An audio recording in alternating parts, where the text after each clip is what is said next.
নমস্কার, অনিমা ব্লকে দেখুন আজকে বাগানে শাক তুলতে এসেছি। সুজিনি শাক তুলছি। এগুলো খেলে খুব ঘুম হয়। বাগানে শাক তুলে নিচ্ছি, তুলে ভাজা দেখাবো আপনাদের।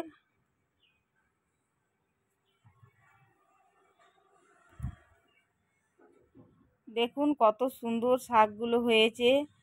বন্ধুরা, বলেছি যে এই শাক যাদের খেলে যাদের ঘুম হয় না, তাদের প্রচুর ঘুম হয় শাক খেলে।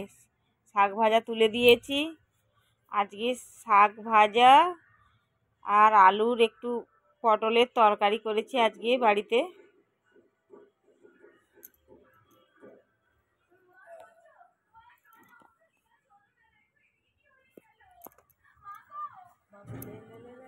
সেইখানটা না